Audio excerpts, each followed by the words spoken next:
Imagine losing everything: your child, your home, your dignity, in the blink of an eye. This is the story of Chelsea Monroe, a woman betrayed, broken, and rebuilt into something unstoppable. Stay tuned to Dark Voices to find out how far she'll go for revenge. It had only been days since she gave birth.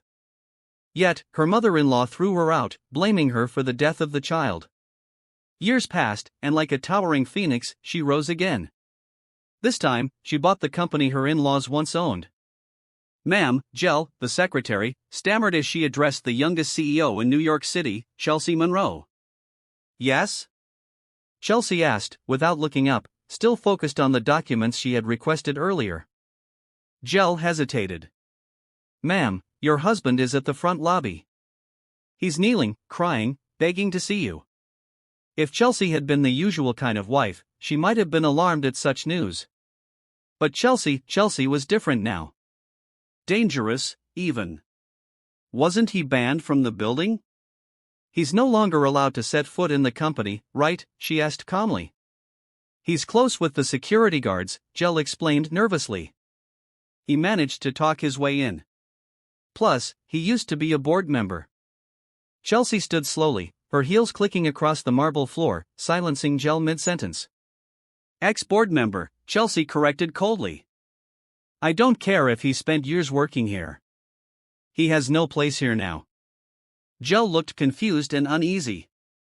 She had never seen Chelsea this intense, this angry, especially not toward her own husband. "I'm sorry, ma'am," Jill said cautiously. "I know it's not my place, but don't you think this has gone too far?" Chelsea turned toward the glass wall of her office. Tears welled in her eyes, not out of regret, but out of sorrow for the woman she once was. "Jill," she said, her voice flat, "you know me as Chelsea, the CEO, but as a mother betrayed, as a woman who was humiliated and discarded, that part of me, you don't know her." Her voice cracked. There was a weight in her tone. Pain, trauma, rage barely restrained. Jill stood silently, stunned. She had never seen this side of Chelsea before. She'd always assumed Chelsea was just a cold woman punishing her husband for no reason. But no villain is born. Villains are made. In other words, every act of vengeance is rooted in a bitter past. And Chelsea, she was the embodiment of that pain. Pause. What could drive a woman to such fury? What secrets lie in Chelsea's past that turned her into a force of vengeance? Keep watching Dark Voices to uncover the truth. A few moments later, Chelsea walked toward the front lobby. There he was, her husband, Damon Caldwell, kneeling on the polished floor, close to kissing the tiles. "Are you insane?" Chelsea asked, her voice sharp. "Are you that desperate you're groveling like this?" The employees gathered around, watching the public humiliation unfold. But that was Chelsea's intent, to humiliate Damon, the man once hailed across the country as a business genius. "I don't even know why you're so mad at me, Chelsea," Damon said, trying to stand up. "You know how much this company means to me. You can't just fire me and act like it means nothing." Chelsea laughed darkly. "What? Are you broke now, Damon? What happened to the generational wealth you always bragged about?" Damon's face flushed red. His classically handsome features, once idolized by many, were now useless against Chelsea's fury. "I didn't do anything wrong," Damon shouted. "Maybe someone framed me. Maybe you framed me." Chelsea pointed to herself. "You think I had to frame you? You're funny.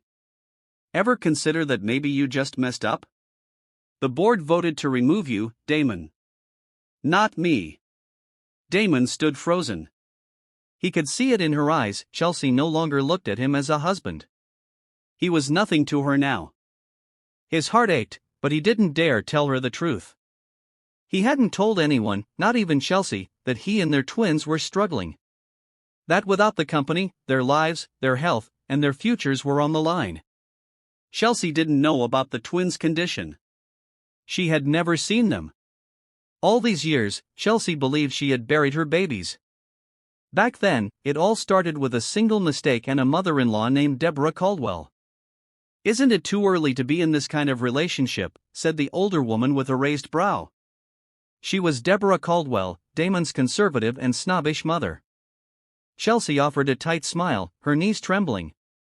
She hadn't expected Damon's mother to be this harsh. But even without a direct admission, Chelsea could already feel that Deborah never liked her. "Mom, didn't you say you wanted a grandchild soon?" Damon said cheerfully, pulling Chelsea closer. "How could I do that without a girlfriend?" Chelsea clung tighter to Damon's arms. Thank God he always knew how to lighten the mood. He laughed, tried to make his mother laugh too. "Yes, I said that," Deborah replied, her tone sharp. "But I hoped you'd pick someone from our class, not someone like her." Her eyes scanned Chelsea from head to toe. Chelsea looked down in shame. She didn't know how to defend herself. Still, she wanted to win over Damon's mother, even if it meant enduring daily insults. Later that evening, Damon had a heartfelt conversation with his mom. "Are you really taking that woman's side over mine?" Deborah scowled. "I was just being honest. She's not our equal." "Mom," Damon said calmly, "she's my girlfriend. I love her. She's the one I want to marry." Deborah's eyes widened. "Marriage? You're talking about marriage now? That's absurd. You just started dating. I want you to get along with her, Mom." "That's all I'm asking," Damon said. Deborah pretended to agree. She smiled and promised Damon she'd be kind to Chelsea. But when Damon wasn't home at the mansion, all Chelsea got were cruel words from his mother. "What's wrong with you? You can't even wash the dishes right?" Deborah barked after Chelsea accidentally broke a plate. "You think you're ready to be a wife? My son deserves better." "I'm sorry," Chelsea murmured, barely audible. She couldn't even hear herself. "I don't know what Damon saw in you," Deborah sneered. "There's nothing special about you. You're just pretty, but you have no diploma, no achievements."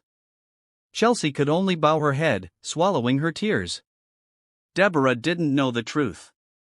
Chelsea had dropped out of college when they found out she was pregnant with twins. It was unexpected, but Damon assured her she could go back to school after she delivered. They hadn't told Deborah because Damon wanted to tell her at the right time. "Hey, honey, sorry I'm late. Group project ran long, and my uncle made me drop something off at the company, but I bought this for you." Chelsea looked at the food Damon brought home, then back at his beaming face. He seemed happy. She didn't want to ruin his good mood. She had no plans to complain, not even once. "Do you like this, babies?" Damon said playfully, leaning toward Chelsea's pregnant belly. "Just tell Daddy if you want more." "Honey," Chelsea began, "my belly is getting bigger. Mom hasn't noticed because I always wear loose clothes." I was planning to tell her about the pregnancy myself. Damon nodded. "She'll be thrilled. She really wants grandkids." Chelsea gave a forced smile, praying that her fears about Deborah wouldn't come true. That maybe, just maybe, she'd accept the twins. "You got pregnant just to trap my son, didn't you?" Deborah yelled the moment she found out the truth. It was 9 a.m. Damon had just left for school, and the sky was bright. But Deborah's mood was anything but sunny. "Mom, please." "That's not what I intended," Chelsea pleaded. "Mom? Are you out of your mind? When have I ever accepted you?" Deborah snapped. "The only reason I tolerate you in this house is because of Damon." Chelsea clutched her belly, feeling the twins inside her stir, like they were protesting too. "Is there something I can do?" Chelsea started, her voice trembling, lips nearly bleeding from how tightly she bit them. "To make you like me, Mom," she continued. Deborah only scoffed. Nothing Chelsea ever did would make her worthy in her eyes. Deborah believed her son could do better. Damon was nearly done with college. Chelsea, on the other hand, was just a girl with no degree and no future. "I might accept my grandkids," Deborah once said to Damon. "But I'll never accept Chelsea." Back then, Chelsea had a best friend, Ella. When Chelsea visited her friend's cramped apartment, she was reminded of her past. "Sorry for the mess, bestie," Ella said. "I haven't had time to clean. I've been sorting recyclables all day." Chelsea just nodded. She didn't judge Ella. This life was familiar to her. She had come from the same place. So, what's the plan now? Ella asked. Are you really going to let that witch of a mother-in-law walk all over you? Ella, Chelsea laughed, she's still my mom-in-law, and she's the twins' grandma. Ella rolled her eyes. You're too kind, Chelsea. I never thought I'd see you in a situation like this. Mothers-in-law are the hardest enemies. I know, Chelsea sighed. My grandma never liked my mom either. They ended up separating. That could happen to you and Damon too, Ella warned. Chelsea's heart sank. I trust Damon. He wouldn't let that happen. Good, Ella said. But if that old hag crosses the line, tell me. I'll have her hexed. Ella, don't say that out loud, Chelsea said, laughing despite her fear. She had made the right decision to visit Ella that day. At least for a moment, the pain felt lighter. The next morning, Chelsea crossed paths with Deborah in the living room. She tried to avoid her, but the older woman caught her by the elbow. Mom, Chelsea said, startled. Deborah narrowed her eyes. Did you think I wouldn't notice? You're deceiving everyone, aren't you? Chelsea was confused. Deborah still hadn't released her arm, even though it was clearly hurting her. Mom, you're hurting me, Chelsea whispered. Both women turned at the sound and were surprised to see Damon standing in the hallway. They thought he had already left for school. Deborah let go of Chelsea's arm immediately, trying to smile, but Damon had seen everything. Why are you angry at her, Mom? Damon asked. Do you even know what you're doing to her? All this time you were just pretending. Damon continued, you know Chelsea is pregnant, and you're still treating her like that. His voice carried disappointment and disbelief. I don't understand you, Mom. What did she ever do to deserve this? Oh, I know exactly what she did, Deborah snapped. She's cheating on you. She has someone else. Chelsea's jaw dropped. She couldn't believe what she was hearing. She's been sneaking out to visit her lover, Deborah added. That's the only reason she leaves the house. Damon turned to Chelsea, unsure of what to believe. She looked back at him, devastated. I never did that, Chelsea said quietly. Why would I ever do that to you? Lie all you want, Deborah hissed. But the truth always comes out. Months passed. Chelsea and Damon got married through a simple civil ceremony. But as her pregnancy advanced, so did Deborah's cruelty. Chelsea often found refuge at Ella's place just to have someone to talk to. If she stayed in the mansion any longer, she'd lose her mind. Deborah accused Chelsea of spending the household's money. Even though Chelsea had explained herself multiple times, Deborah never believed her. That old woman's driving me insane, Ella growled. And Damon's not even standing up for you. Chelsea stared at her hands. He talks to his mom about it. He tries, but she's just stubborn. Damn wicked witch, Ella muttered. Chelsea started thinking more seriously. Ella, do you think Damon and I should move out? That's the best option, Chelsea, Ella replied. If his mom weren't such a demon, it would be okay to stay. But in your case, you need to leave. I just don't think I can convince Damon, Chelsea said.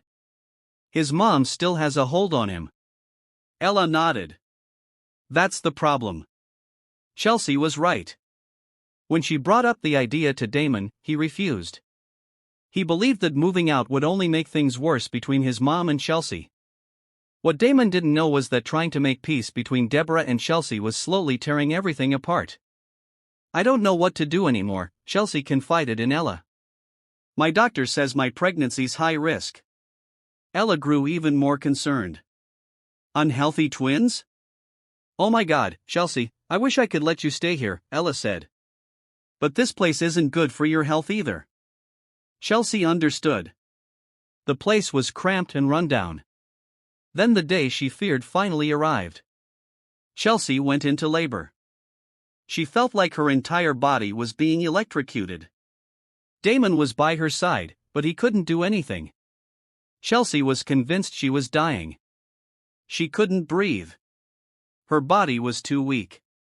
She lost consciousness right after delivering her babies. Days passed before she regained consciousness. When she finally opened her eyes, she realized she was in a different hospital. Where was Damon? Where was Deborah? Where were her twins? "Nurse, where are my babies?" Chelsea asked, eyes already brimming with tears. "Can I see them?" The nurse hesitated. "I'm so sorry, ma'am. The twins didn't make it," she said softly. Chelsea froze. She didn't move. Her forehead was damp with cold sweat. "But I heard them cry before I passed out," she said, her voice breaking. The nurse looked away. Moments later, she handed Chelsea a small white container. Chelsea wasn't stupid. She knew what it was. "You didn't even ask for my permission. You didn't let me hold them one last time." Her cries filled the room as she clutched the ashes of her twins. The nurse tried to explain, but all Chelsea could hear was the sound of her own heartbreak. "Ma'am, it was your mother-in-law, Mrs. Caldwell. She made all the arrangements. She also said, you're not welcome in the house anymore. She cleared your hospital bills. Everything's been paid." Chelsea's eyes were swollen from crying. In her mind, she cursed both Damon and Deborah over and over again.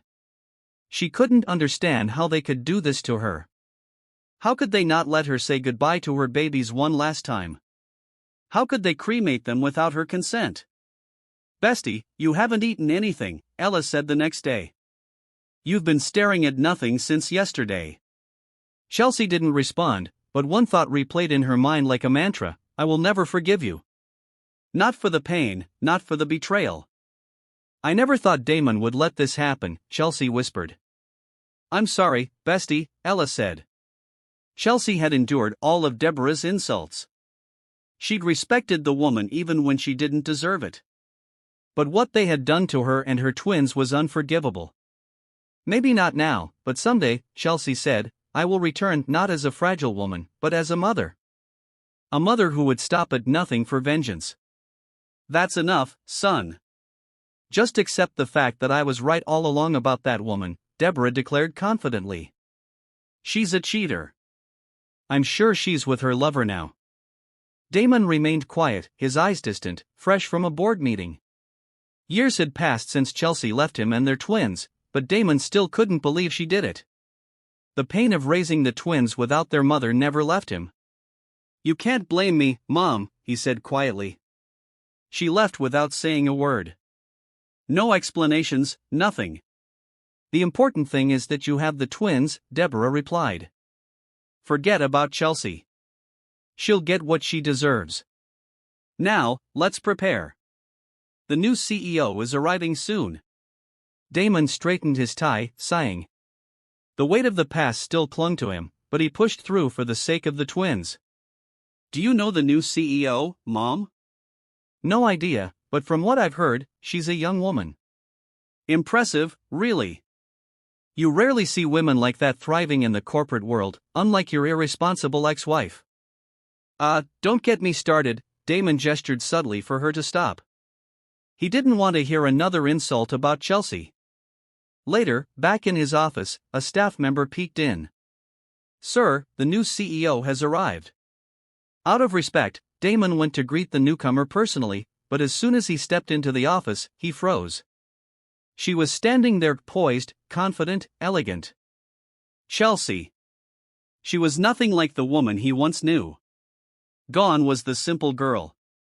The woman before him was refined, polished, unrecognizable, her eyes locked onto his, as if expecting him. "It's nice to see you again, husband," she said coldly. Damon's throat tightened. Anger surged in Chelsea's eyes. But why hadn't she been the one who left? Chelsea's hands clenched by her sides as she stood tall. "What are you doing in this office?" Damon asked. "Excuse me, Mr. Member of the Board," Chelsea replied. "Didn't you hear? You have a new CEO. And yes, my dear husband, that's me." Surprise. "Wait, you planned this?" he asked, stunned. "Chill," Chelsea said, waving a hand. "I haven't even done anything yet, and stop looking at me like I'm the villain in your story." "Then explain this to me, Chelsea. After everything, you just show up out of nowhere." "I don't owe you any explanation," she interrupted. "I'm here to work, and I expect you to be professional." Damon returned to his office, rubbing his face with a trembling hand. He thought he could handle seeing her again, but he was wrong. Everything about her flooded back, her eyes, her face, the memories. "Damn it," he whispered. "After abandoning me and the twins, now she shows up like nothing happened." Wanting to know what happened next, Ella video called Chelsea. "Seriously, he still smells like daddy material, doesn't he?" Ella teased. "Didn't your body shiver when you saw him?" Chelsea scowled in reply. Ella giggled. "You still have feelings for him, don't you?" "If I feel anything, Ella, it's anger," Chelsea said firmly. "Whatever. You're still married. Even if you two suddenly hook up, it's legal." Chelsea ended the call and ignored Ella's repeated attempts to ring again. She wasn't in the mood for jokes. Sometimes Chelsea couldn't understand her friend. Back then, Ella hated Damon. Now, it seemed like she wanted them back together. That day, Chelsea also met her newly hired secretary, Jel, a spry woman in her 40s who looked much younger than her age. "I can't believe this," Deborah exclaimed at dinner. "Your wife is the new CEO." "Please, Mom," Damon muttered. "Even I don't understand what's going on. Can we not talk about it right now?" The next day, Chelsea dressed for her first official day as CEO. She wore a red top that revealed her flawless skin and a skirt that hugged her legs. She walked confidently through the company halls, employees admiring her beauty and presence. She crossed paths with Damon in the hallway, his eyes instinctively dropping to her chest. "Damn it, Damon, keep your eyes to yourself," he thought, gulping. Any man would look. Chelsea knew it too, and it was part of her plan. "Good morning, husband," she said with a wicked smile. "Just reminding you about the meeting at 3 p.m. sharp." "I know, Chelsea. I have a secretary for that. You didn't need to come here yourself. You're the CEO, remember?" She grinned and walked away. "Sir, is Miss Chelsea really your wife?" asked Alex, a flamboyant male employee. "You share a last name, and I overheard something earlier." Alex leaned in conspiratorially. "Also, the way you look at her, sir. Full of love." Damon sighed. "Yes, Alex. She's my wife. But right now," he trailed off, "she's my wife only on paper." Alex covered his mouth in shock, choosing not to push the conversation further.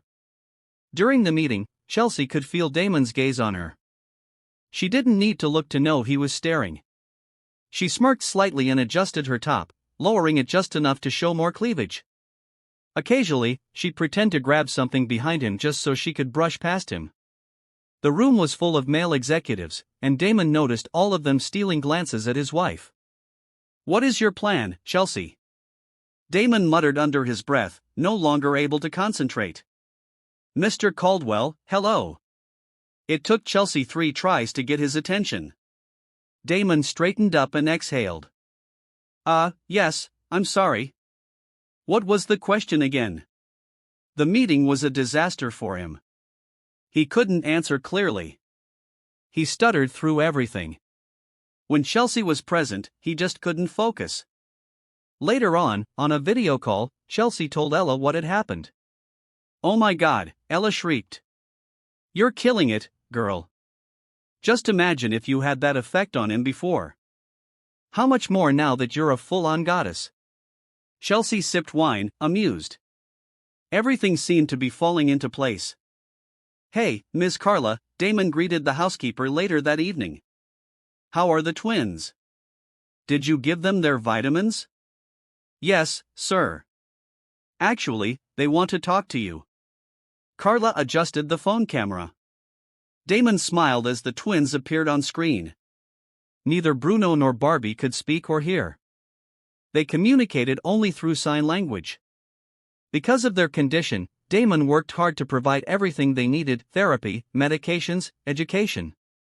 Bruno punched the air excitedly upon learning their dad would be home early. "I'll get your favorite donuts, okay?" Damon signed. "Just tell Carla if you want anything else." "I love you, Daddy," the twins signed, touching their chests over their hearts. "I love you too, Bruno and Barbie," Damon replied, mirroring the motion. After work, Chelsea returned to her own mansion to privately commemorate the anniversary of their twins' deaths. She had all the money she could ever need now, but wealth couldn't erase the past. Kneeling, hugging the urns of her twins, she wept in silence. "Do you miss them too, Damon?" she whispered into the air. But deep down, Chelsea didn't believe he did. Whenever she looked into Damon's eyes, she couldn't find sorrow. She didn't see the grief of a father who had lost his children. "I'm sorry, babies," she cried. "It's all my fault. None of this would have happened if I had just left Deborah earlier." Her sobs filled the empty mansion. The next morning at work, Chelsea was furious. "Really? Mr. Caldwell is absent today?" she asked. Of all days to take a leave, it had to be today, when there's an emergency board meeting. Chelsea had just seen him yesterday, and the twins' death anniversary had just passed. There was no way he and his evil mom were mourning. She was agitated, pacing in her office. Meanwhile, Damon was with the twins, fulfilling a long-promised birthday picnic. Though the celebration was late, he had made time to bring them to a crowded park, the kind of place they loved. They thrived around people. "Daddy, are you okay?" Barbie signed. "Why are you crying? Does something hurt?" Damon kissed her on the forehead. "No, sweetie. I just remembered something. Go on, eat and enjoy, okay?" He watched as the twins devoured their snacks. Does Chelsea remember today, he wondered. Does she celebrate their birthday too? He doubted it. Her actions over the past few days had shown no signs of regret. She's walked away from the responsibility of being a mother, Damon thought. After the picnic, Barbie hugged Damon tightly. "Thank you, Daddy. Bruno and I had so much fun." "She found a new crush today, Daddy," Bruno teased, squinting at his sister. Barbie rolled her eyes and shrugged. Whenever Damon looked at the twins, especially Barbie, he saw Chelsea. The resemblance was undeniable. Even her mannerisms, like the way she pushed her hair behind her ears, were the same. The next day, Damon returned to the office only to be buried in work. But that wasn't the only thing he had to face. Chelsea was looking for him again. "Sir, she's been asking for you all morning," one of the staff whispered, glancing nervously. Damon paused. "She's mad at me," he muttered. "Why?" the staff asked. "Wasn't she the one who left? Why does she get to be angry?" Damon wasn't surprised that rumors had spread. He knew his mother had something to do with it. He made his way to Chelsea's office. His breath caught when he saw her sitting on the edge of her desk, long, pale legs crossed, eyes filled with heat. Her plan to seduce him was working. No matter how much anger he held in his heart, his body betrayed him. He didn't care if someone might walk in. He couldn't look away. He walked up to her and kissed her. In truth, part of him would always belong to Chelsea. She grinned as his hands explored her skin. Minute by minute, Damon burned hotter. He couldn't stop. Neither could she. Afterward, Damon leaned against the wall, watching Chelsea adjust her blouse and smooth her skirt. "You didn't even lock the door," she said. "Someone could have walked in." "Sorry, I forgot." "I was tempted," Damon replied. "But what does this mean?" he asked. "What do you mean?" Chelsea replied. "You think what we did has meaning?" Damon's eyes widened. This wasn't the Chelsea he used to know. "So what? You want to make me your toy now?" "Oh, please. Haven't I already done that?" Chelsea shot back. Damon turned away, running a hand through his hair. It felt like she had used him, which, in truth, she had. This was part of Chelsea's plan to lure Damon in, show him that she could sleep with him like it meant nothing, and Damon couldn't stop thinking about it all day.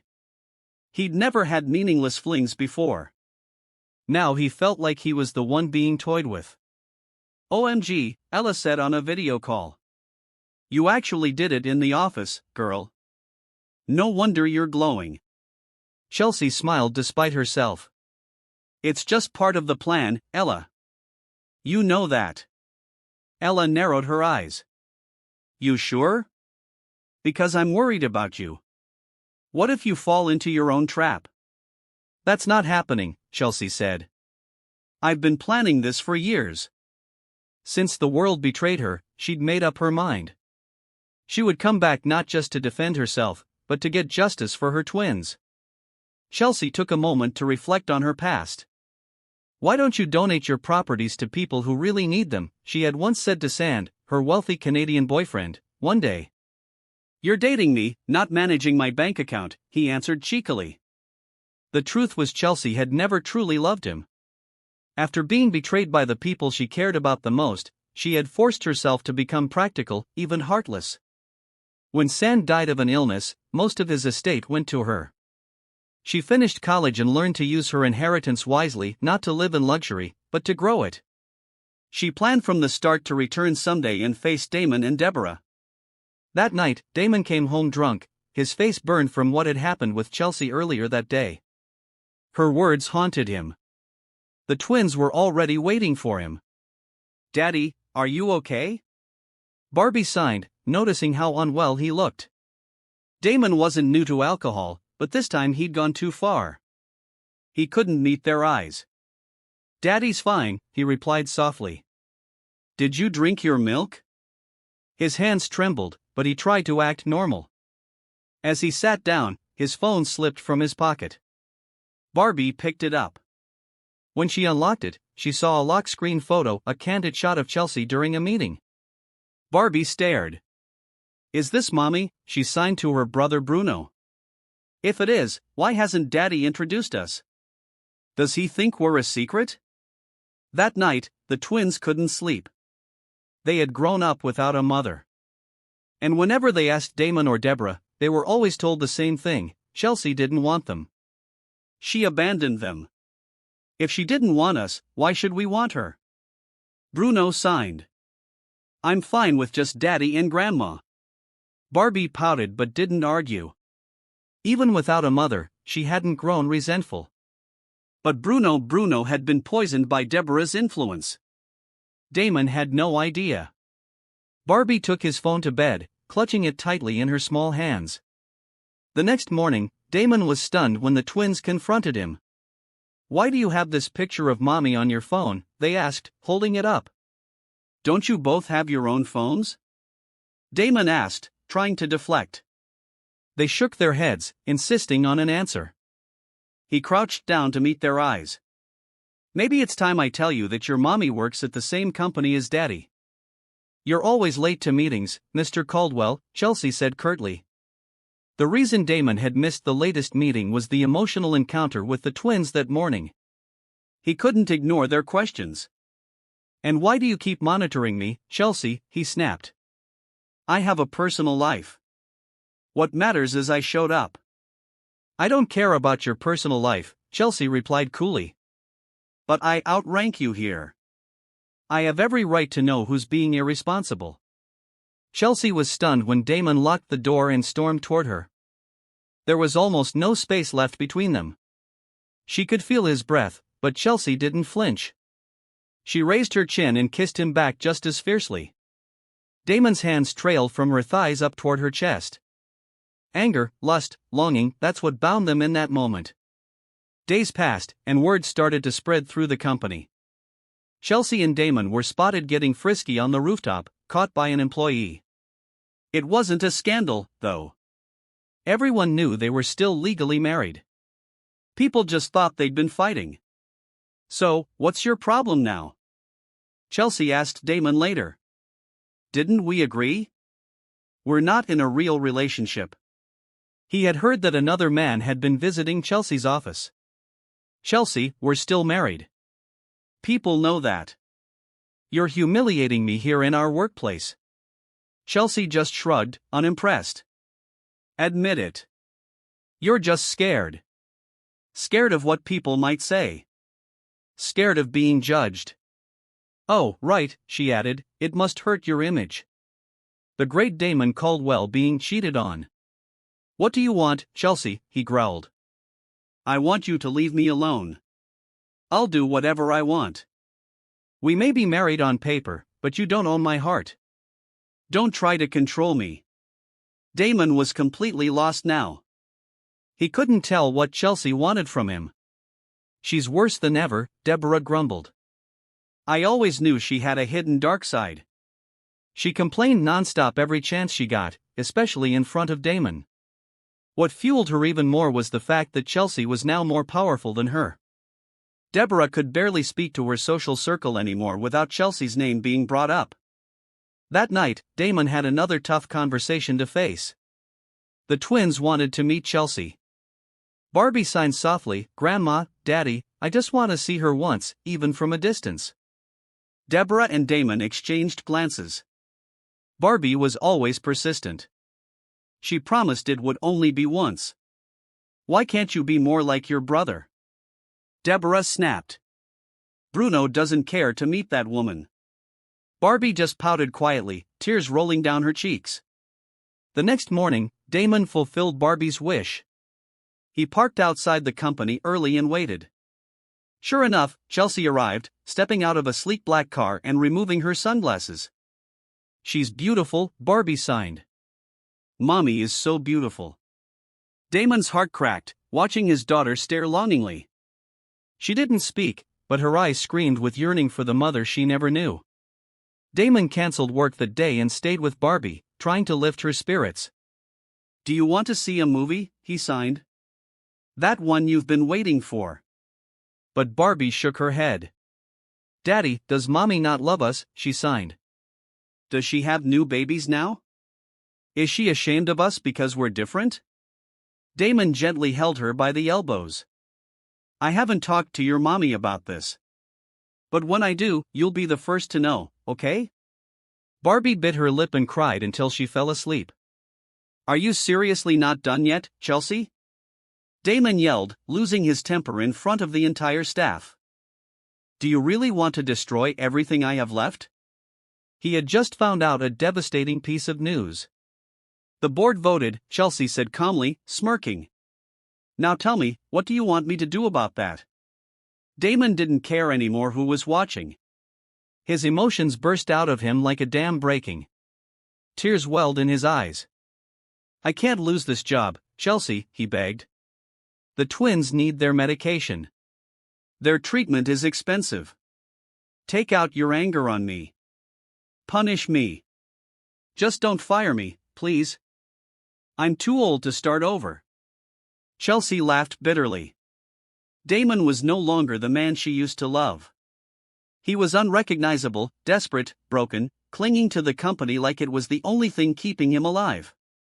But Chelsea, too, held her chest when she returned to her office. She was hurting, but she had to be stronger in mind than in heart. She couldn't afford to be weak just because Damon cried. He had never cried for her, not when she needed him the most, and definitely not for their dead babies. He didn't defend her when Deborah ruined their relationship. He took his mother's side. Meanwhile, Deborah was spiraling. Rumors had spread about a secret she'd long kept hidden. She didn't know how it got out, but there was only one person who could have exposed it, Chelsea. That girl, Deborah seethed. Whatever grudge she's holding, it's ancient history. Why does she keep coming after me? The twins saw how distressed Damon and Deborah were, even if they couldn't hear the words. Damon sat on the couch, running a hand down his face, overwhelmed. I don't understand why she hates us this much, he said. She disappeared on her own, and now she's attacking us like we're the villains. Deborah went pale. The guilt hit her all at once. She had never told Damon the full truth. And now it might be too late. Every night, Chelsea suffered too. She remembered everything she had been through, the dreams of raising her twins, of having a complete family. Dreams shattered. She wiped her tears. Come on, Chelsea. No more crying. You still have revenge to finish.